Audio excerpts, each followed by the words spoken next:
Here. Lux. Here. Mattson. Here. Campbell. Here. To the flag of the United States of America and to the republic for which it stands, one nation, under God, indivisible, with liberty and justice for all.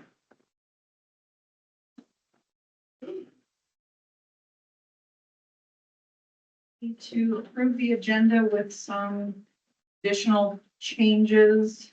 New business A, we need to add a resignation for Abby Jacobs. M, we need to add longevity benefit request for Abby Jacobs. And N, a change to the dates for the brown bag permit for the city of Lead. Anything else? Okay, so we need a motion. Make a motion to approve the agenda. Second. We have a motion and a second. All in favor? Aye. Roll call. We have to roll call. Roll call. Vote. Yes. Sears. Yes. Lux. Yes. Mattson. Yes. Campbell. Yes. Motion carries then. And we didn't have any waivers, I believe. Approve the minutes for March 10th and March 16th. Those were emailed out by Mary. I'll make the motion to approve the minute. March 10th and March 16th. Second. We have a motion and a second. Roll call, please, Mary. Vote. Yes. Sears. Yes. Lux. Yes. Mattson. Yes. Campbell. Yes. All in favor, then. Motion carries. Next item are expenditures. We would be looking for a motion to approve A through C unless you want to pull anything out. Make a motion to approve expenditures A through C. Second. We have a motion and a second. Roll call, please. Vote. Yes. Sears. Yes. Lux. Yes. Mattson. Yes. And Campbell. Yes. Carried. Next item are financial statements. Again, we would be looking for a motion to approve A through K unless there's an item that the board would like to pull out. Make a motion to approve the items A through K. Second. Motion and a second. Roll call, please, Ray. Vote. Yes. Sears. Yes. Lux. Yes. Mattson. Yes. Campbell. Yes. Motion would carry. All in favor. Next item are patrons and others. We have an audit report. And he had asked me if he needed to be here tonight when I met with him to sign everything. I told him I thought we were good. And he needed to be here, so. Yeah, and he's in Pierre actually at a conference, but so if you guys have any questions, email him or.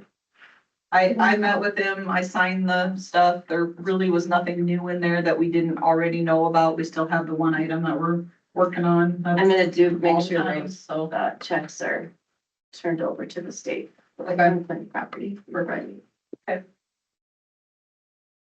we would just need, we don't have to do anything with that one, right?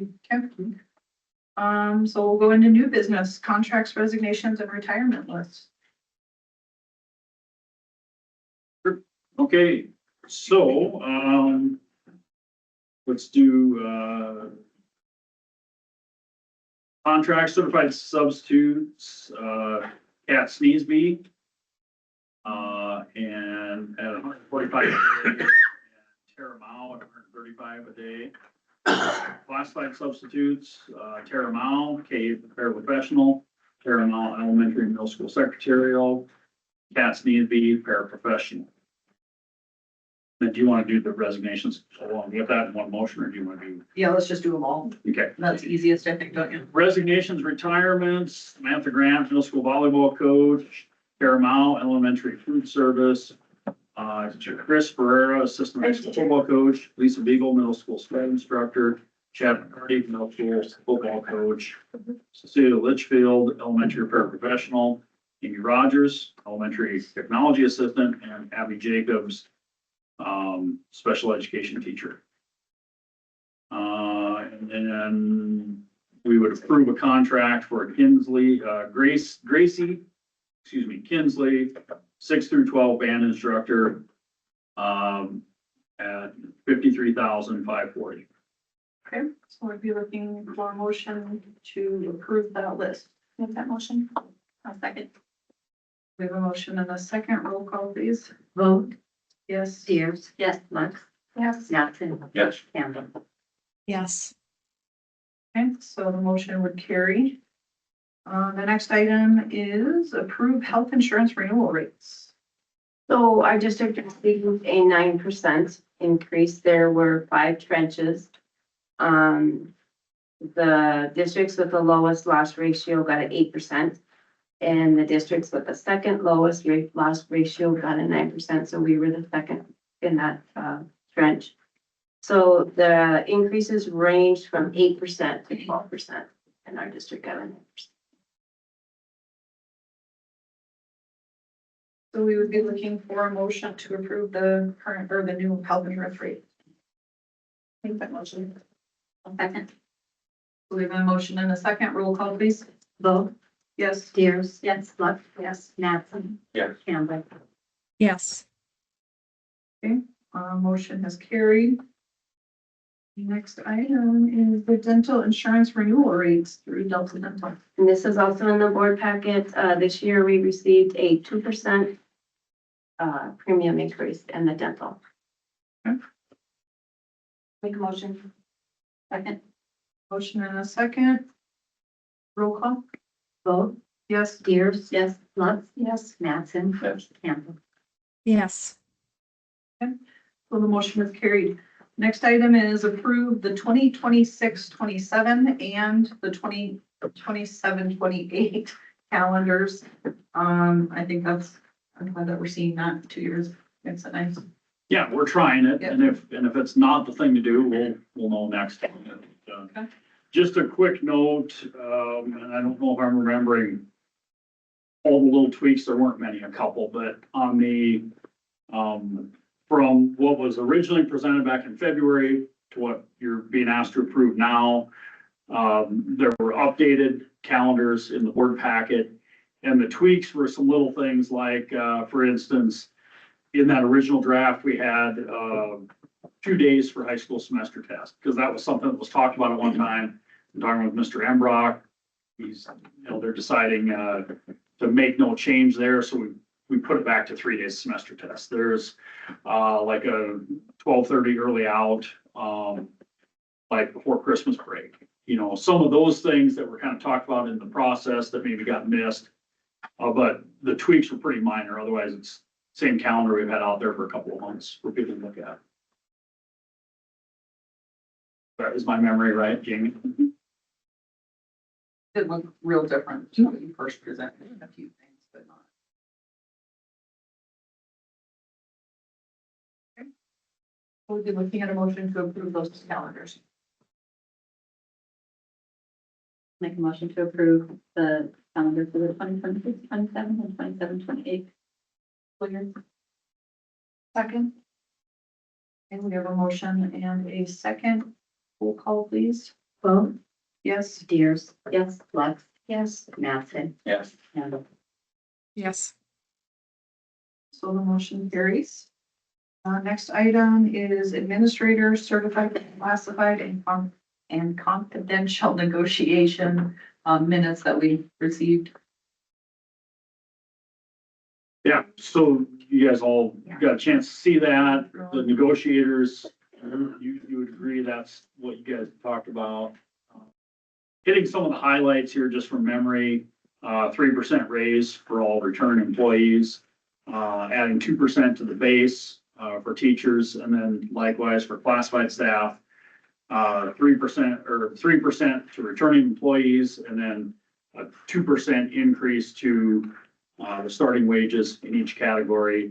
There was some kind of a major thing was the negotiators agreed that the district is going to pick up the 9% increase to insurance.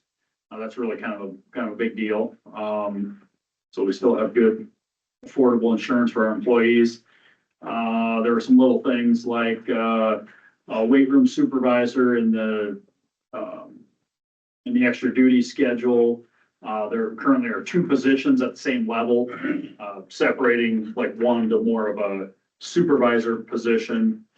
of the weight room supervisors. And so that, what that would entail, that person, and Zach, maybe, I'll let Zach speak to it. What's the difference between the head weight room supervisor and the assistant? Well, so like right now, with both those positions, they're kind of just showing up and watching the weight room, you know, it's year round, extra duty, 3 days a week. Before school, Monday, Wednesday, Friday, and then after school, actually right now it's 5 days a week. And they split that load up. But I do all of the programming for the workouts, so the change would be that, Mr. Gillespie, who's in that position, and the PE teacher kind of runs the strength and conditioning stuff, he would now be programming those workouts. So kind of take a little bit of the behind the scenes stuff that I do out of that. You're ready for the motion? Yeah, I think so, yeah. Make a motion to approve the contracts. A second. Motion in a second, roll call please. Vote. Yes. Steers. Yes. Lux. Yes. Mattson. Yes. Campbell. Yes. Motion carries then, thank you. Next item is a change order number 12. Bill, are you taking that one? Yeah, so when they tore out the old planter box that used to sit outside Jay Beagle's office, they found out that that brick under there was starting to fall apart. It's kind of a structural deal. We need to replace that brick. And then, on the inside of that CTE space, when they tore the ceiling out, they found some, skylights in there. And that is just raising up some of the galvanized wall that we have in there and just putting it across that section also, so. So are we gonna have, are we gonna have what's it called? Why am I not thinking of the words? We don't know what you're talking about. Skylights. Exactly, skylights, what they are is they're windows up, a row of windows up near the ceiling. If they were there and you can see them from the inside, they are not on the roof. So they got covered So they over got years covered ago. on the outside. Oh, they got covered on the outside. Yes, So you can't. see Yeah, from the not in outside. this project, but like, many years ago. Well, I was 40 gonna years say that'd be super cool if we, showed these windows all of a sudden. Okay. Just kidding, bummer. We don't need more change orders. Well, I was thinking that they were already gonna be visible. I was excited. they are in. They are. Very excited. But I'm inside only. All right, so we would be looking for anything else besides that? Was there anything No, I on think there? that was the. the main gist of everything. We took out, there was some painting that was in there that we had them take out. We figured we'd paint that when we painted the rest of our parking lots, especially with the timing of the year and stuff. Okay. And that's reflected in this change order. Taking that out. Right, so like, kind of complicated, the initial version of that change order, there was a lot of horse trading with this. That initial version of that change order, it was like, what would you say, Bill, like, was like another 20,000 or so for all the striping, like, They wanted like an extra $12,000 for the striping. Once we took out the striping, then they ended up want to say like a $2,000 credit back on what was originally there, but when we wanted to add a few things, then so it's one of those deals, like, it's kind of how change orders work, so in the original bid, there was a certain amount of striping, and it was a certain area, we didn't change the area, it was basically changing, well, we're gonna need these lines instead of these lines. Well, then when it came back, it was like a $12,000 add to make those changes, and we're like, well, okay, we don't wanna make the changes, do it as drawn, in fact, why don't you walk back? And I don't wanna badmouth anybody, but this is just the reality of what happened. We said, okay, we'd like you to walk it back, don't do any striping. So take the striping that was in the original scope out. And interestingly, that was only $2,000 worth of striping. But to change the lines was an additional 12,000, so. Kind of how change orders work. Yeah, the math doesn't math. But, anyway, it went on for like, about 3 weeks. oh yeah. At least, so. We got everything we could out of it. So we would need a motion to approve that change order. Motion. A second. We have a motion and a second. Roll call, please. Vote. Yes. Steers. Yes. Lux. Yes. Mattson. Yes. Campbell. Yes. And so the motion carries. Next item, change order shower panel. Just talking about it. Okay, so the shower pan on that one, initially, they were supposed to cut out the floor, then the shower was gonna be built into the floor. When they got to the point where they were ready to cut that out, they discovered that shower got above the tunnel. So there wasn't enough to cut it out. They put the shower pan in. And I don't believe that there was an additional, I think it was almost a wash. Mhm. So, I'll make a motion to approve that change order. I'll second. We have a motion and a second. Roll call. Vote. Yes. Steers. Yes. Lux. Yes. Mattson. yes. Campbell. Yes. The motion carries. Next item is school board resolution for South Dakota High School. What is it? Association. Association, that was great to me. Yes. I think we've been members since 1903. Do you think we should find the So let's make a motion. One more. Suppose I'll make the motion. Yeah. I will second. A motion in a second, roll call. Vote. Well, we do have a couple. Yes. Steers. Yes. Lux. Yes. Mattson. Yes. And Campbell. I used her Yes. voice. Or anything. Okay, motion carries then.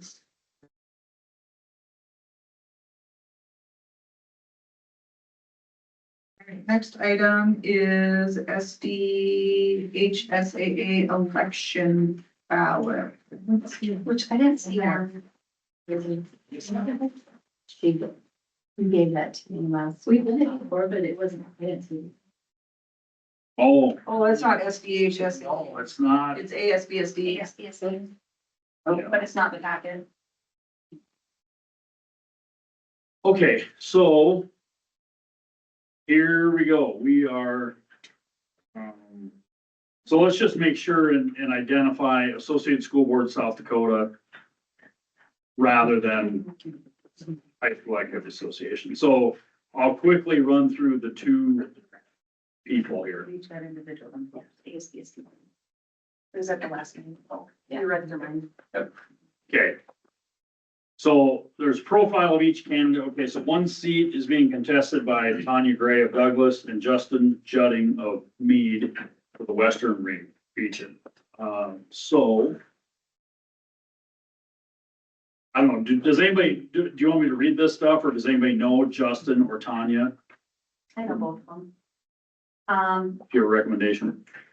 Ooh. You know, I think that they are both very good. Tanya has the background, she's been on the ASBSD board for quite some time, so I think, she has that, you know, background, she understands how it works, and she does a great job, she brings a lot of, good points to the conversation. Justin, he is the chair for Meade County, and I think that he would also bring a lot of good, ideas to the table as well. I was thinking about it a little bit, especially, you know, when we start talking about alternative school programming and stuff like that. And that could be something that I think we could bring to the table. I don't know that Douglas has a whole lot of alternative school programming, but frankly, I don't know that you could go wrong with either one. Yeah, I would agree. I worked with both of them and they both do a good job. Tanya's been on the ASBSD board a lot longer. I feel like she's very involved, like, you know, school board across the state, like, just you hear her name more, so she knows a lot. She's on the SD Fit board too. She's on the SD Fit board, yeah. I guess I would probably lean towards Tanya. I think Justin is fine too. I think Tanya has more experience. I've met Tanya. I haven't met Justin, so I would go with Tanya.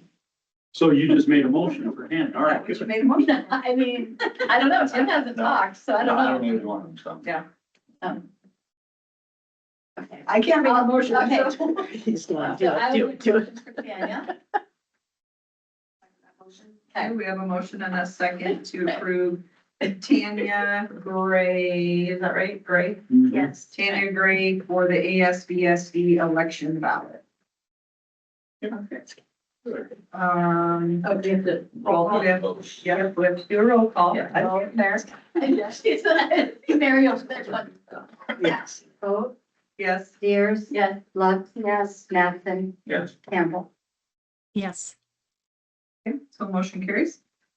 Next item is the elementary swimming pool contract, which is in our packets. Yes. It doesn't look like there was many changes from The cost? last year, but the cost was higher. Correct. The cost is $3,500 higher than what we paid last year. Oh. We paid $1,500 last year and it's $5,000. And that sounds like a really huge jump, and it is.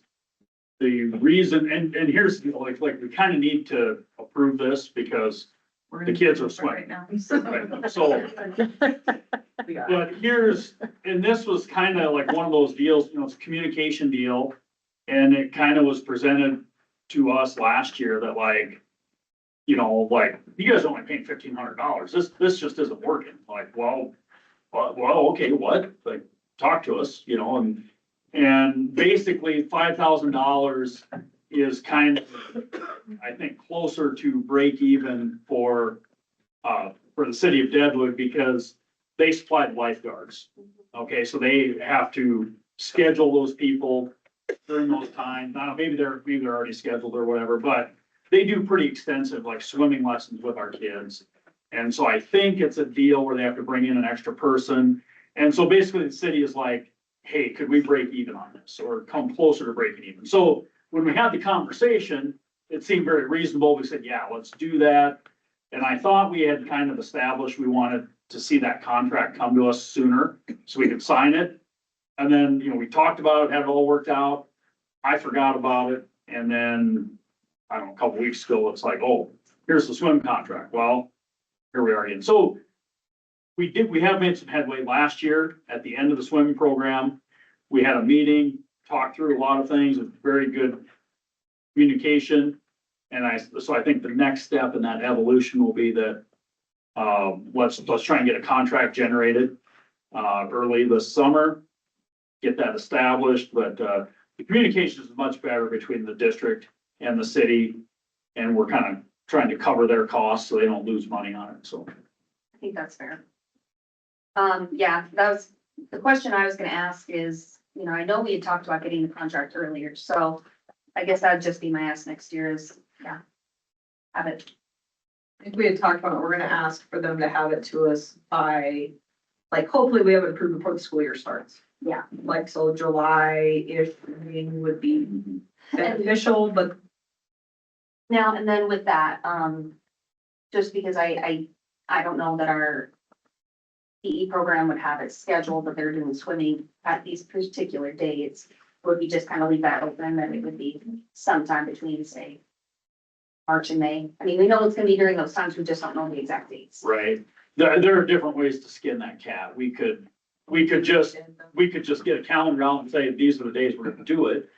Or the other thing we could do is between this date and this date, we're gonna take X number of days to be determined later. you could just do an addendum, like, when we got closer to it, if you have the dates.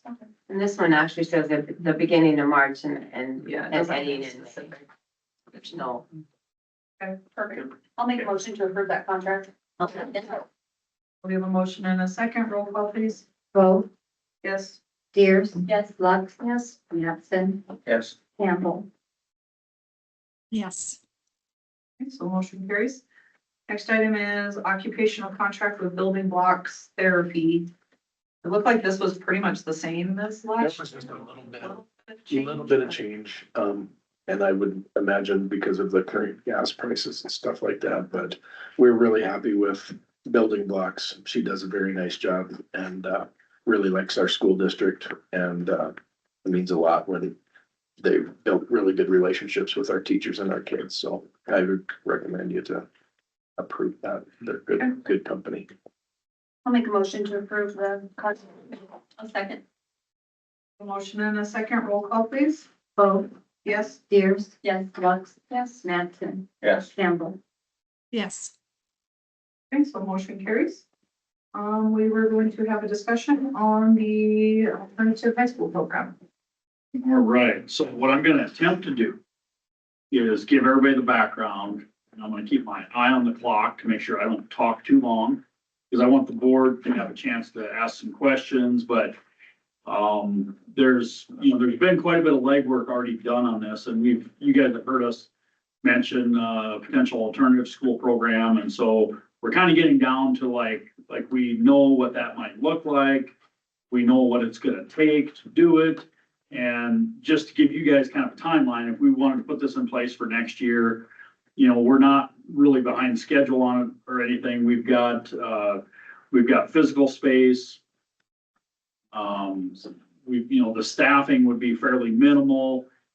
We can kind of lay out the plan, and what I would like to propose is we have a little discussions tonight.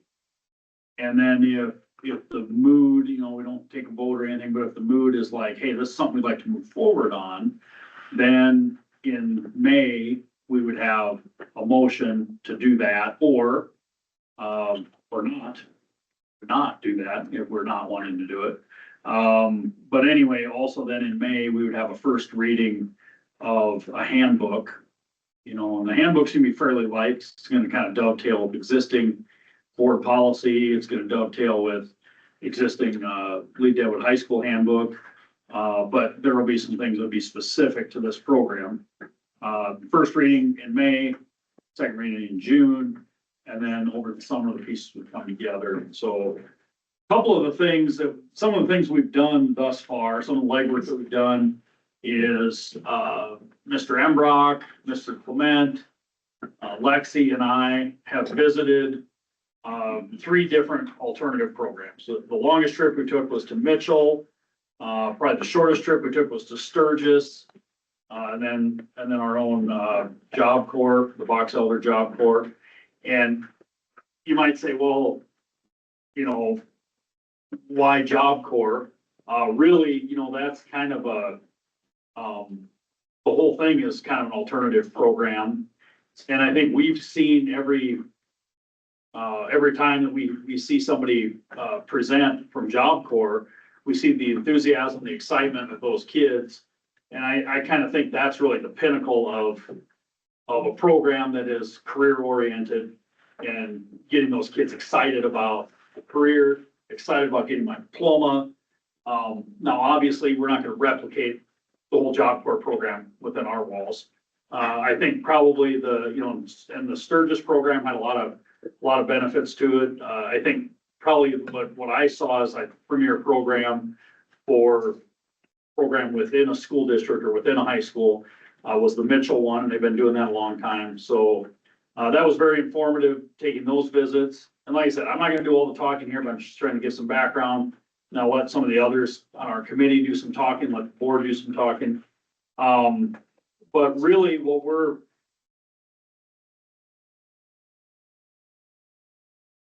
I lost my train of thought there for just a second, but what we've been working on is some of what we're gonna need for policies to have this in place. And I think we'll see within the next week or so a survey going out to our high school kids, kind of identifying what their needs are, because I think if you talk to anybody within our school district, they're gonna say, yeah, we need this program. Okay, but specifically, what does that mean? Or what does that mean? And I think that those needs are gonna come out in that survey. We're also gonna try and reach out to some students that have left the district in recent years for homeschooling and trying to find out, okay, what is it that you felt didn't work for you here? And so we're working on gathering that data, and that's gonna be kind of our conversation going into next month. But real quick, I've got a little handout for you. And this is just kind of a summary of the program that we're looking at. And so came up with a name.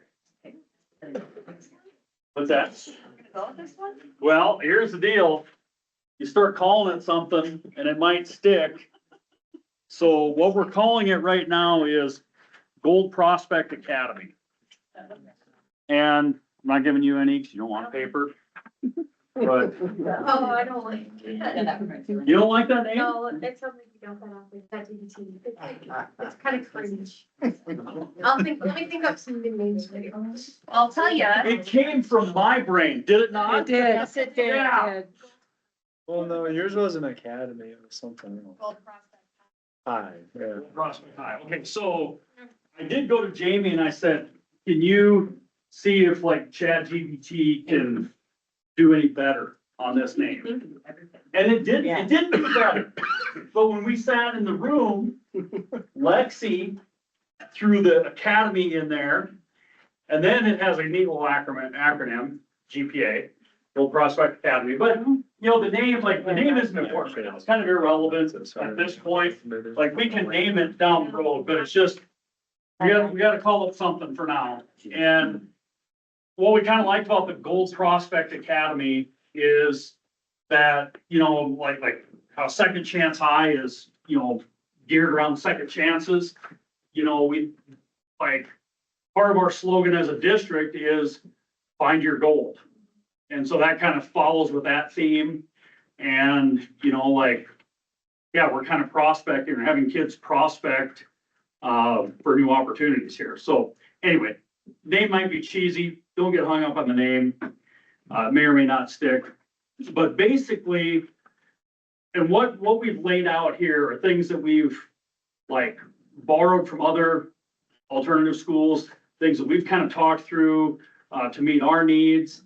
And so this isn't set in stone, but some of this stuff might carry over to that handbook eventually, but this is kind of what we're thinking, you know. And so basically I'll read this first little paragraph to you. Now, I'm not going to read this 4-page document to you, I promise. But students applying for admission must demonstrate that 1, they are not experiencing success in a traditional high school setting. 2, with the right supports, they could be successful within the Gold Prospect model. And 3, they are motivated to abide by the personal learning contract that they sign upon admission. So we're going to have an admission process where students will get references. They need two letters of reference or recommendation from either current staff members in the school district, maybe community members, maybe a boss at a job they have. But basically looking for, we want to establish that you could be successful here, okay? And we realize that we're dealing with kids that probably have not experienced a lot of success in our traditional high school. But what we're looking for is people that like, hey, if we give you the right supports, if we do some of the right things with you, you're motivated to make the second chance work. So the admission process would basically be the admission documents, the application documents, excuse me. We'd have a committee that would do an initial screening, and then we'd set up an interview. And if we think that this kid is gonna be a good fit, then they're in. If not, we could say, you know what, you can apply again. Some of those things that might make a difference, like if you have like, for instance, some of the misconceptions about alternative schools are that that's just kind of where any struggling student would go. If you have a kid that's a behavior problem, you have a kid that is, that's chronic absenteeism, ship them to the alternative school. They'll deal with it.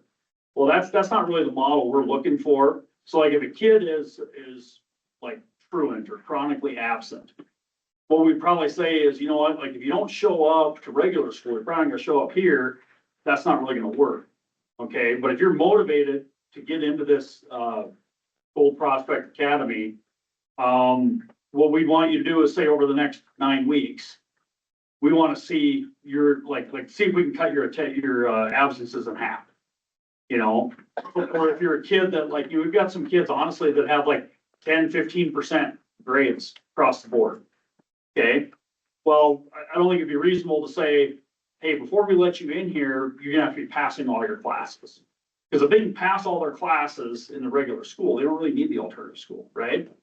But we might say something like, hey, can we get those 15% up closer to passing? You know, can we see some measured progress?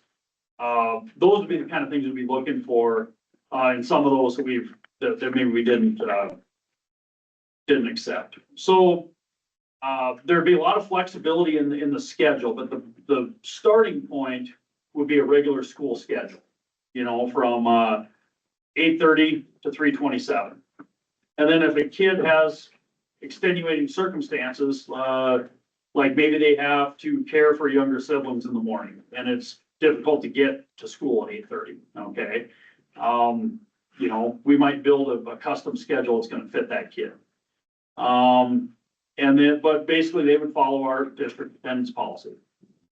So they'll have a personal learning contract that when we sit down, we go through the interview, we're gonna identify, okay, what help does this kid need? What adjustments do we need to make to help them be successful, whether it be curriculum, scheduling, whatever. And then we'll kind of create a plan and they'll agree to it, sign a contract, and then we're gonna hold them to that. So when they're supposed to be here, they need to be here. Real quick on the curriculum, we'd be looking at a hybrid model where a lot of the, we would use an online platform to deliver a lot of the content for kids. And they'll be with supervision of a paraprofessional classified employee in there. And then, where the hybrid model is, you know, those kids would be able, you know, if it fits in their personal learning plan, maybe be able to take like the shop class in our high school, an art class, you know, maybe they want to be in the band. You know, we would have room for them to take traditional programming along with the online stuff. The online stuff would be supported by our instructors of record within the high school. So we, you know, just to make it simple, like we'd free up a class period, you know, for 4 teachers, 1 math, 1 social studies, 1 language arts, 1 science. We'd basically free up a class period that they would, that's when they would do their grading. That's when they would do the online support for the program. The instruction would be delivered through that online model, but then also they would have office hours during that time. So if a kid needs help with that algebra problem, they know that this time of day they can go to that algebra teacher and get that help. And then just a couple things I want to touch on, and then we can kind of have some discussion and ask some questions. You know, special education is a big question with this. The programs that we have seen, a lot of them just really don't do special ed in their alternative school. They say, well, you know, if you need special ed, you need to be in the traditional high school. And that's maybe the simple answer. It's a little more nuanced than that. So like if we have a student on an IEP and they want to apply for the alternative school, we would look at that IEP, and if we can meet that kid's needs, meet their accommodations without having to add additional resources to the school, well, why wouldn't we support that kid that way? You know, so it's not like you can't be in special ed here, but basically we have a full slate of special ed services in our regular high school. And just if that's the best place for those kids, then that's gonna be the best place for them.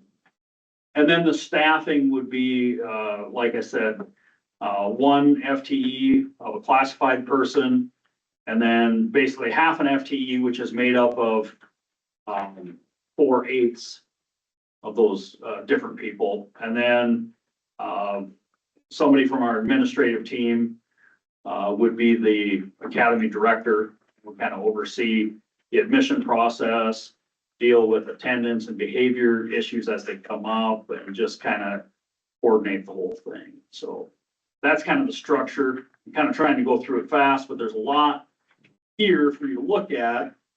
And what questions or thoughts do you have? But we can open enroll into the program. That's a good question. The way I would like to address open enrollments from out of the district would be that and this will come up again, like when we do the first reading of the handbook, but the way I would like to address that is that if you want to open enroll, we want your open enrollment application and your alternative school application at the same time, so that we can just be upfront with people. Because if they're open enrolling to get into this, like, if they're not gonna be a fit, you know, let's say it's a kid that's just straight up behavior problem, you know, and we just don't see where they're gonna be overcoming that. And then it's like, we would just tell them up front, look, we're not accepting your application to the alternative school. Do you still want to go through with your open enrollment application? And they maybe they would, maybe they wouldn't. And then the other thing is, like, we're looking at, we think we'd have capacity to do, you know, starting small between 6 and 10 slots that initial year. And we look for, like, the majority of those probably to come from within our traditional high school. But then also maybe keeping in mind that we might have somebody that has left in the last couple of years, left our district to homeschool or no school, if you will. That if they demonstrate that coming back and being part of this alternative program is a good fit, then that would certainly be a possibility as well. And this is 6 through 12. This, starting out, will be just 9 through 12. And again, when I say 9 through 12, I want to be clear about that. Everybody we've talked to has kind of said that they have more success with catering to the upperclassmen first, and maybe like the freshman or the sophomore getting into the alternative school is kind of the exception rather than the rule. Not that we wouldn't take freshmen, but we need to try and support them in the traditional high school first. Yes, Shay. Am I allowed to ask questions? Yes. Yes. Okay, so I just was like wondering, because I'm like not trying to generalize or whatever, but typically like students in an alternative school, like the demographic that you're dealing with, how would you go about like punishment and rules and stuff like that? Because it's kind of a different dynamic. Like I don't necessarily, like when we went to DC with Miss Breisman and stuff, like a lot of the stuff that they talked about was like students that don't have support at home or who are struggling, like just, you know, putting them in ISS or whatever, or suspending them. Like sometimes it's not as helpful, especially if they're in an alternative program like this. So how would you go about that? Would it be the same as normal high school or would it be different? Well, it's, you know, they would still be accountable for, our same rules and that kind of thing. And I think actually Derek, I'll take a stab at this, but I think Derek could probably answer this pretty well. One of the big carrot and stick pieces to an alternative program is these kids have applied to be in it. And they have pledged to do their level best to make this work. And they are there because they want another chance to get a high school diploma. They've demonstrated, I want that high school diploma.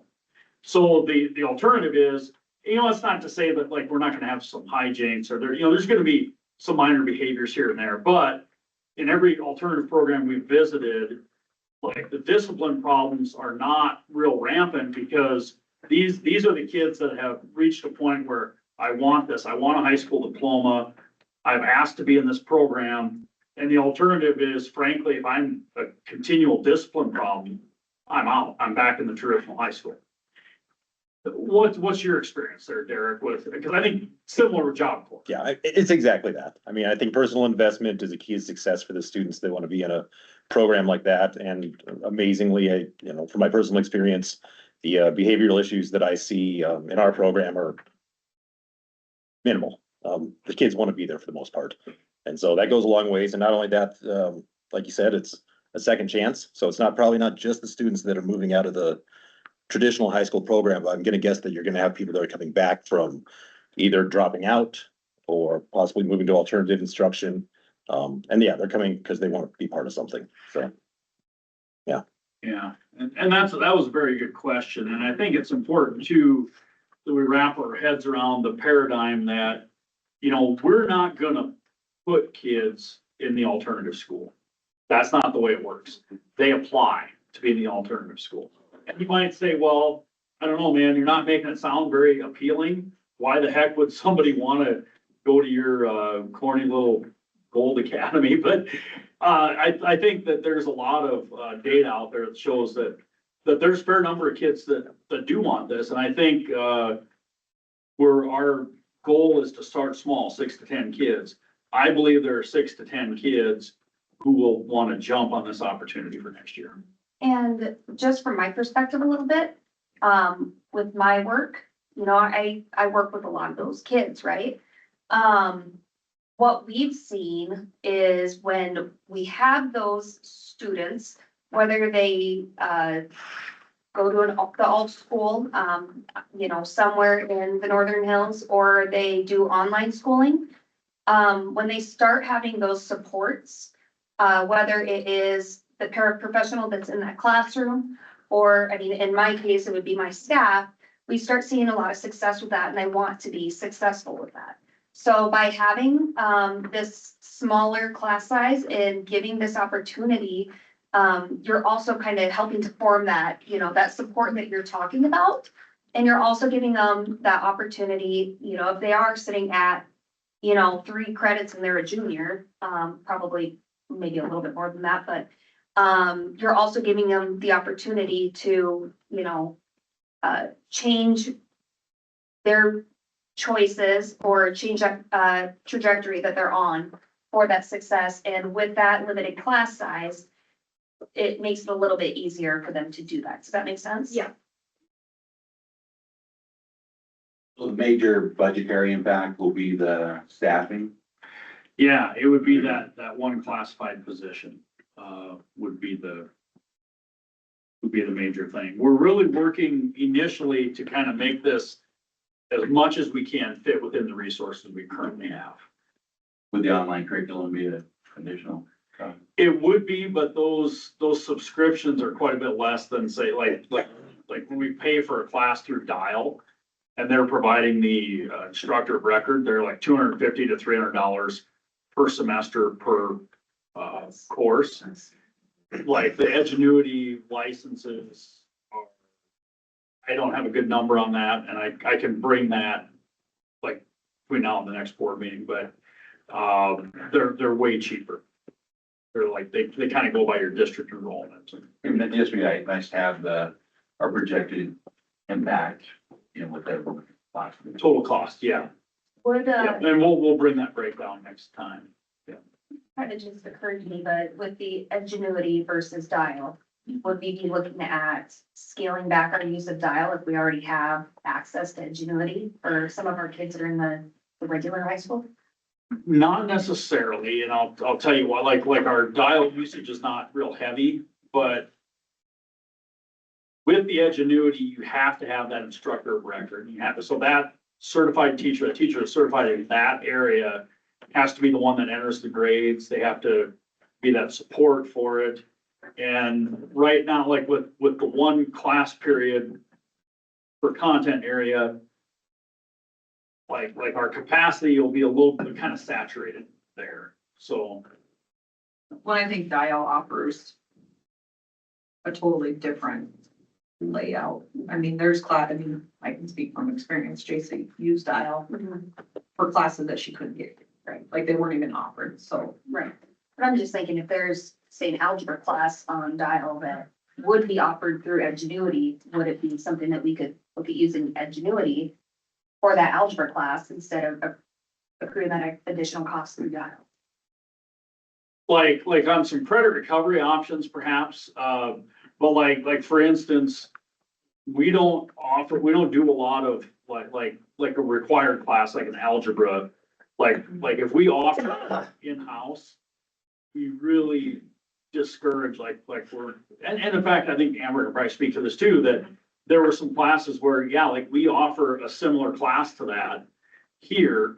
No, you can't take the Dial class. Okay, but extenuating circumstances, I need it to fit my schedule. It doesn't fit, I'll pay for it. So parents have that option. Parents can pay for the class, which then it's not affecting, Not our. you know, it's not your budget anyways. And it might, that might sound a little, I don't wanna get off track here, it might sound a little cold to say, well, hey, you want this, you pay for it. But if you just kind of open the door and let kids take online instead of what we offer here, like that just, that's like a runaway train sometimes. That's fair. Okay, I didn't really have any questions. I think you guys did it. For being the first time of kind of looking at this, I think you guys were very thorough. Good job. I think there's gonna be growing pains no matter what we do, because it's new, we haven't used it before. I think it's needed. I think one way we should have done it a few years ago, or several years ago now. And I do think we could have kept some of our students that have left if we would have had this opportunity more. I just think that the education landscape has changed so much. Really, I mean, since 2020 alone, I mean, let's go back to 2010. All the kids have laptops, and now you get into 2020, we're doing the remote learning. Getting those kids back into the classroom after that, and then you've got the change in state law about, having to show your progress.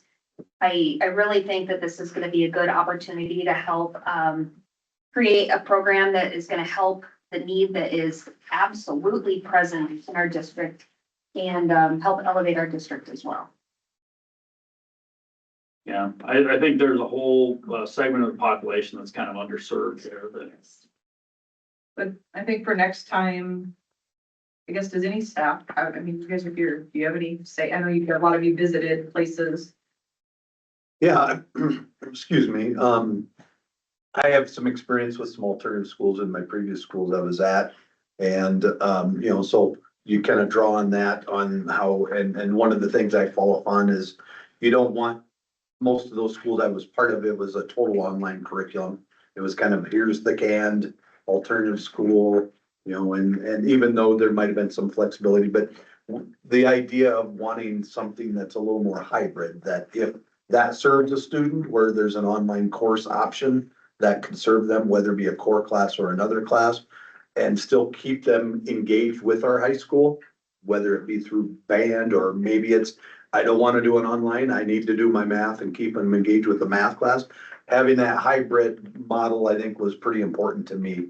But in talking with we met with the core teachers, and I was very pleasantly surprised that the core teachers were very much, yeah, we see the need for this too. We know we've lost kids, and they feel like they've done some things that they've tried to do to keep some of those kids, but even whatever efforts they have, they feel that there isn't much of fallback or an option or an alternative for those kids, and they choose to leave, whether it be drop out or homeschool or whatever. So I was very pleasantly pleased to hear that from the teachers. But from a principal standpoint is when we do get some of those parents that just decide, we just don't want to stay, we're gonna go homeschool, we're gonna drop out, whatever. I feel like my hands are tied. It's like, what are our options? Sometimes I could say, hey, do you want to check out Job Corps? That might be a good option. Sometimes we say that, but other than that, I feel like, okay. And sometimes you can't even bring them to the table to even have a discussion, but sometimes even if you do, I'll try to work with the teachers and see if there's ways that we can try to accommodate and help, but this, I think, gives us some avenues when we're talking about, especially some of our most at-risk kids. Like, okay, is this, and then not gonna be a silver bullet, but, it is going to be an option to keep some kids, and engage them and be more successful.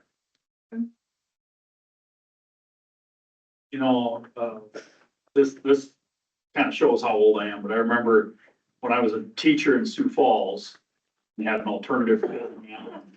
Like, one of the things I had to do over a summer was create packets for like freshman English, sophomore English. It wasn't online. It was the packets with all the worksheets and all the rubrics and all the assignments. And it's just like, I just was kind of thinking about that, like, Zach, it was before you were born, buddy. So, but yeah, we created an alternative curriculum that could be self-paced, but there was nothing computerized. It was all paper pencil packets. Yeah. So we've come a long way, yeah. So, anybody else have any questions? If not, this will come before us again. I mean, we're not done yet. I think the budgetary aspect, yeah, we can add that in. I think that would be helpful. Just to see how that's going to, going into the next year's budget, how that's gonna affect it. And if something, if you're reading through this and something clicks that you're like, hey, we want more information on this, go ahead and shoot me an email. And we'll try and put together, more information next time. I have another question I just thought of. Yeah. So like, if a student was in the alternative program, how involved are they in the high school? Like, would they be able to play sports and stuff? Like, be involved in programs like that, or is it like Absolutely. totally different? No, so like, yeah, they would have those opportunities and it's gonna kind of depend. And same with elective classes and whatever, it's just gonna kind of depend on their personal learning plan. Like there might be, that was one thing in Mitchell that really stood out. The director of their alternative school said, hey, I've got some kids that like, if they couldn't play football, they'd probably just drop out. So absolutely, like, let's try and get them involved, that way, so. And I think it's important too, that they're gonna have the same, not the same, but they're gonna have a set of rules, things that, expectations, they're gonna have to pass things, like, it's not gonna be any different than regular school in order to play sports. Yes. Like, The they'll same have the same eligibility requirements. eligibility stuff and. And one thing that you'll see as you read through this, there's a provision in there that they must make academic progress. And we've kind of defined that. We can tweak that definition. And I don't know, maybe Derek has some stuff he can share on that, because you probably have the same thing. Like if you're just not doing anything, not making academic progress, we're not gonna let that go till the end of the quarter or the end of the semester. You're not making progress, we need to have a meeting. Do we need to adjust your personal plan? Do you need an attitude adjustment? Like what needs to happen? And I think sometimes just kids, like if you rattle their cage a little bit, like, hey, the next step here is you're gonna be back in the traditional high school. That might motivate them a little bit. Or maybe it's a deal where it's like, well, you know what? I don't get this and I'm afraid to ask for help. That happens sometimes. Okay, well, let's find a path that we can make that work. So anyway, academic progress. That's it. I'm done. I have a quick question. Yeah. Is that one okay for me to sign? It looks like they scribbled it out. Just before I sign, or do we need it? And then written over the top, to me, it looks like a scribble, or are you okay with that? I'm just, We can sign it okay, because we're gonna just making sure. these are the original ones, and then once negotiations are settled right now, we do amended. Okay, so I just wanted to make sure. That's quite a signature. Like, wow. Thank you. Okay. Okay, sorry. I was, never mind. Here you go. Thank you. All right. So we are to administrator reports, Dr. Kristen. Okay, Oh, we forgot M and N. And we forgot our additions. I wrote them down. And it is on me. We have we have received the longevity benefit request from Abby just at the end of the day, so it was not in the packets. so here, I'm just going to pass those down. And I'll go ahead and read that aloud. Dear members of the board, I hope you are doing well. I'm writing to respectfully inquire about my eligibility for the organization's longevity benefit. I understand that in past instances, individuals have received this benefit after the stated eligibility date. With that in mind, I would like to request clarification on whether similar consideration may apply in my case. Given my length of service, 11 years, I would appreciate the opportunity to be considered and to better understand any flexibility in the policy, as well as the steps required to proceed.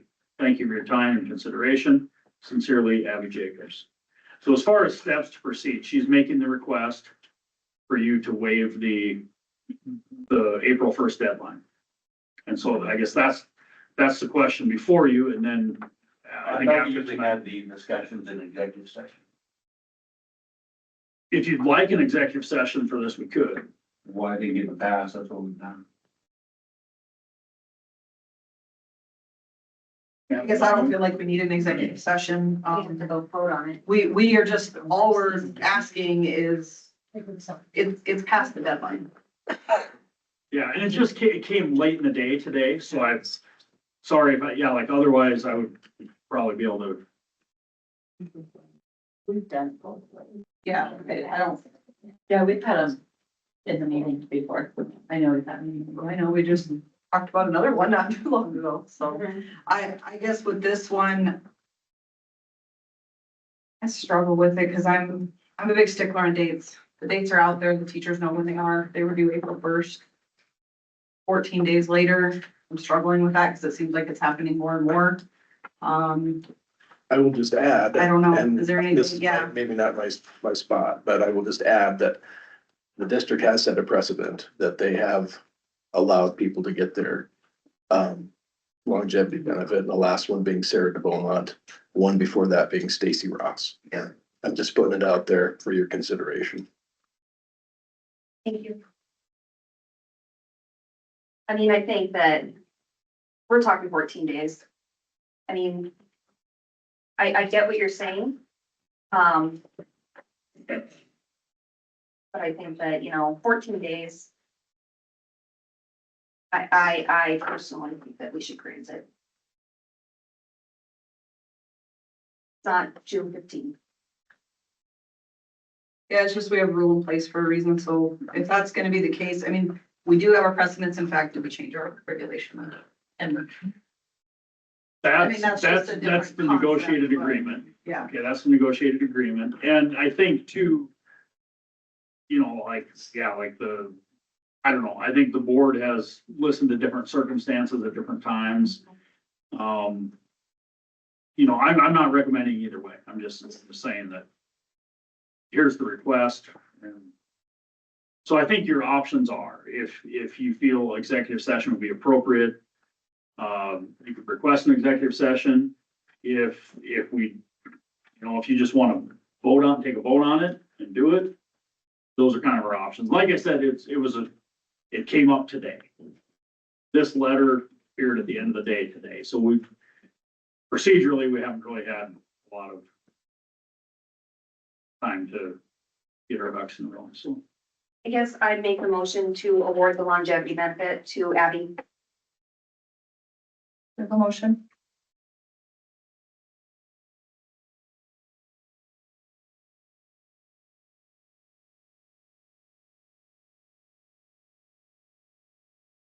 Guess the motion would die due to the lack of a second.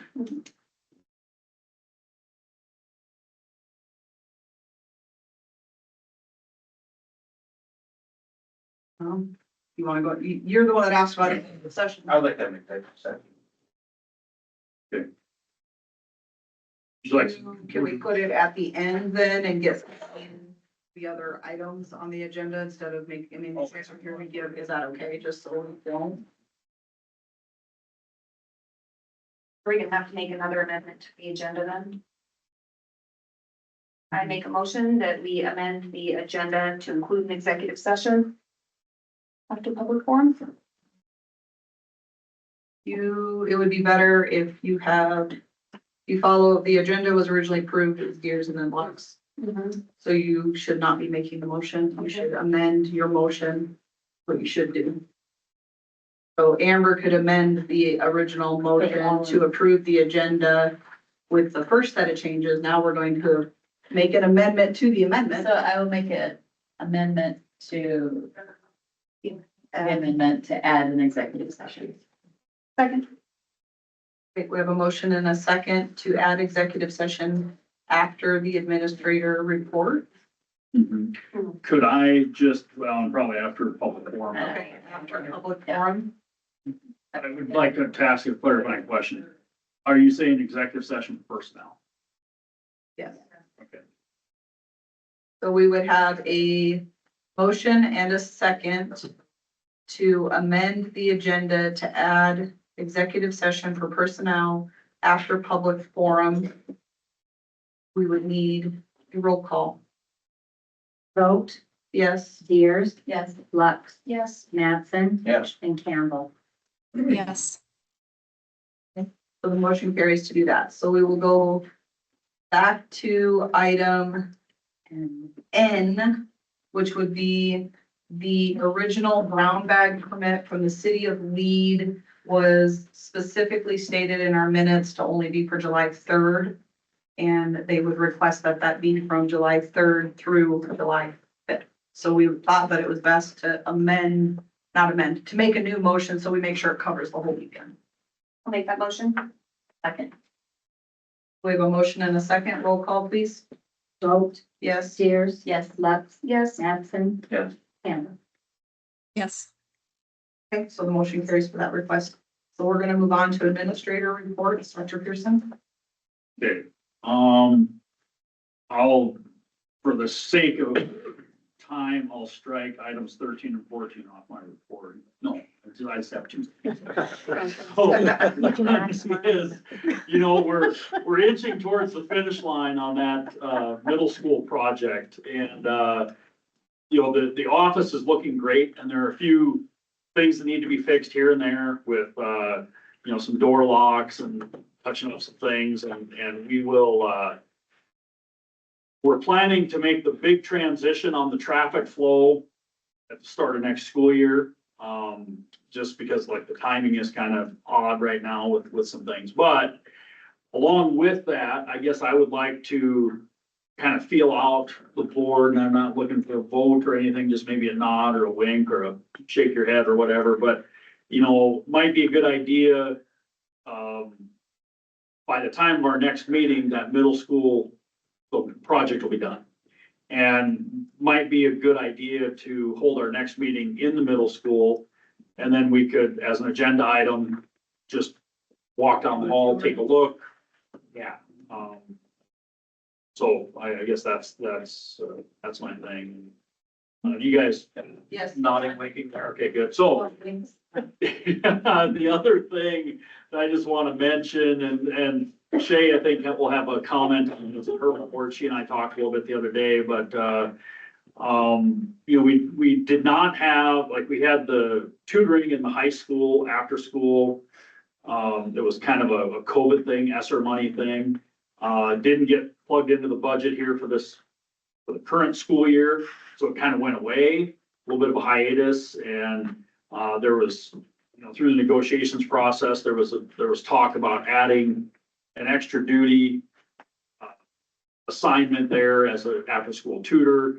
The board or the negotiator said, no, we're not gonna add that to the extra duty schedule, but we are plugging in some dollars in the general fund budget for that after-school tutoring as needed, both the middle school and high school. So that's kind of something that's gonna come back, might tie in well with some of our alternative school plans, whatever, so. That's the other little update, and that's all I've got for tonight, yeah. Okay. Food service report from Sherry. Okay, I just have a few things. Let's see. I'm just gonna give you guys a few highlights of what's been going on. It's been so much fun. I've learned so many things, but I've had a blast. I mean, one of the highlights is seeing that the kids really enjoy the menus, I believe. We've really tried to ask them what they like, what they don't like, what changes they would like to see, and we've really tried to pay attention to what they say. Cause I mean, it's about them, you know, and I see kids that never ate school lunch in the beginning and now they do all the time. And their parents tell me, oh, they want to eat the school lunch now. And so that's been great. Another highlight is we've started our junior chef program at the elementary and it's just been huge success. The 4th and 5th graders, they give up a recess to come in and help in the kitchen. So 4 kids from each grade get to sign up and they come in and then when their time is up and they have to get to class, then the next class comes in. And we've just made fun projects for them to do. They've learned so much. We have them weighing stuff and, you know, like at the beginning and at the end, and then they're doing the math. And so they're getting all that skill from it and they love it. You know, they've learned about food safety, you know, teamwork, accountability, work ethic, because they have to show up. And I've got a line waiting. Did everyone show up?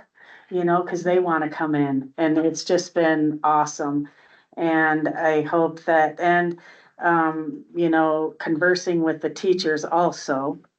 We had a little, one of the third graders classes had them write letters, and I don't know what they're called. I'll just touch on it a little bit. It's something that they're passionate about, that they'd like to see change and a solution to the problem. And I got a letter to the lunch program about, you know, the kids don't like carrots.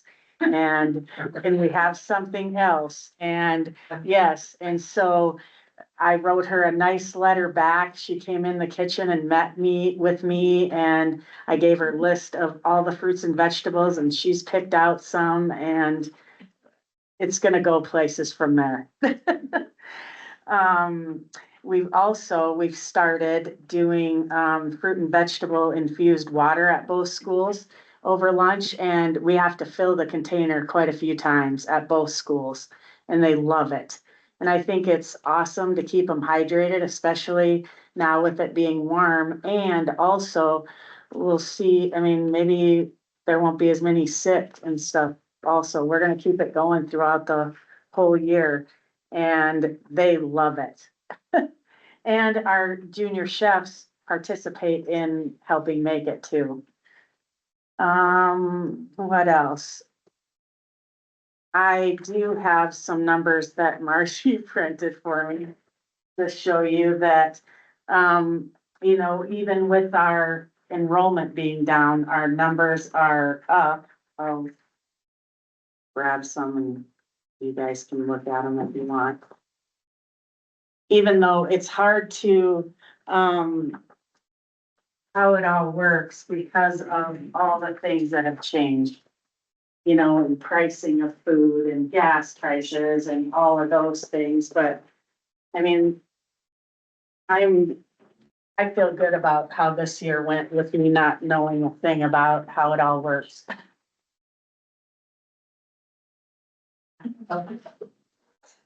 And I guess that's about all I have. Does anybody have any questions? About anything? If you do about the numbers, Margie's gonna help you out. So I would just like to point out it's right below enrollment where it says free applications. That's just not applications, that's our direct cert. Like, for, you know, anybody that's on food stamps, so that's just the free status. So what are paid applications? What does that mean? They didn't fill out a free and reduced application. They're not free, they're not reduced, they're unpaid. So it's kind of a non-application. Right. Mhm. Gotcha. Now, this is just who applied, not necessarily who is enrolled. Correct, yeah, that does not include the ones that their application was denied. Okay. They're in the paid. But like I say, it goes back to 2017, and you can see there's no numbers in 21 and 22 because everybody was free then. And Okay, we just went to March of 2020. I just want to make sure I understand. So if they did not qualify, they do show up under paid. They don't show up under the free or reduced. Correct. Okay. Making sure that you're mapping in my head. And I've also tried some fun things at both schools. You know, I've set up a waffle bar and made homemade waffles, and they get to pick the toppings on it. And I've tried to do some fun, different things, you know, especially with the small. I mean, you know, you can do a lot of fun things like that. So, and I hope to do more. They like the pizza bar too. Yes, with all the toppings. The elementary loves jalapenos, and I tell you, I am like, dudes, they are not pickles. They just pick them up. Don't they? It's crazy. Yeah. I'm like, that's not pickles. Thank you. For the So thank update. you, guys. I think it's been fun. I've heard good things. Yeah. Thank you. That's good. Jamie, technology report. So it's E-rate time. Got all the applications in. By the way, last year's rewiring of the high school went pretty smooth considering they had to do it during school time. They worked a lot of nights and weekends, but it went well and we got done probably early October and everything's been going well so far. This year, between rewiring the portion that's not getting remodeled at the middle school, new switch for the gym and renewing all of our wireless licensing, the total, it will be around $97,000. If we get approved, USAC will cover 68,000 and the school will be responsible for 29. I'm pretty sure we shouldn't have any issues. It just depends on whether they will cover the 60% or 70%. We have decided, working with Brandon and doing a few demos, we're going to be changing our security software this summer. It will be more web-based, a little more user-friendly, and the fun part is that it's gonna completely utilize the analytics, as they call it. So when you see the guy in the blue shirt, say follow the guy in the blue shirt, and it'll help you track them. We do have not quite half, but maybe a quarter of our cameras are too old to support that. So I will also look at the Homeland Security grant next year and maybe see if we can get some of those replaced through that. Been doing some fun things. About a year ago or so, I helped create a system for the applications, which is kind of automated in a way. Once somebody fills out an application, all these things happen in the background. There's been a few bumps, but I think it works pretty well. Trying some of that with the teacher evaluation software. So it'll be in-house and hopefully be automated to where there won't be a lot of remembering things or, having to check off the list. These guys have to check off the list themselves. And so then Andrew kind of got into it. He's doing things in the libraries, trying to figure out books he's missing in series and stuff like that. And it's just been kind of neat. That's like the fun part of our job. Bad part of the job, as you saw, Amy's resigning. So we'll open up the elementary position after this week. And then the big thing this summer, other than the new camera system, is there's a lot of servers that need to be essentially rehauled due to operating systems being end of life. So that's going to be busy and kind of a big change. So, yeah.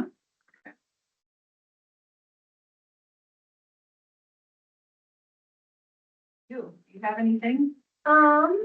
Yeah, so there's a lot going on in the high school right now. It's like, we're almost to the end, so promise soon. We had E-Club recently went to Minnesota. Student council went back to our state convention. That was a big success. I will say that I have heard good things about the lunchroom. The other day, my second hour class was talking all about how the lunchroom's really decorated really cute and everybody really likes that. Thank you. And then we also just got done doing ACT scores, just got back, spring play just got over, so lots of stuff going on, especially for our upperclassmen right now, because it's almost graduation time. And also, I talked to Dr. Pearson here, already kind of talked about it, but a lot of people, like over 10 people asked me if I could talk to you guys about getting the after-school study hall back, like the tutoring with Miss Campbell, and obviously to get it back, it wouldn't have to be with a math teacher or Miss Campbell specifically, but it was just really helpful, I think, when it was there, and a lot of people went to it, like my freshman year. I went and it was like all seats full, like it was really important, so a lot of people want that back, and it's especially utilized with student athletes, I think, because coaches can kind of work around that. Like if you're done by 4:30, you can go get help. And when you're missing school all the time, it's helpful to have a teacher to help you. But other than that, I think that's about it. Thank you. Thank you. All right, public forum. We didn't have any sheets turned in, did we? Okay. I don't think we have anything for public forum, so we would be going into executive session, I guess. You want anybody to say in the room? No. I don't think. You guys can complete, so I don't think we can hang out at all. I mean, you guys can watch. But if we criminal litigation, do we need that? Oh, yeah. No, but I didn't. Like, how much- Just glancing down. I just. Right? Well rehearsed. Yeah. Yeah, here. Yep, well, yes, Nancy, Campbell. Jody, there was a motion to go into executive session. What's your vote? Yes.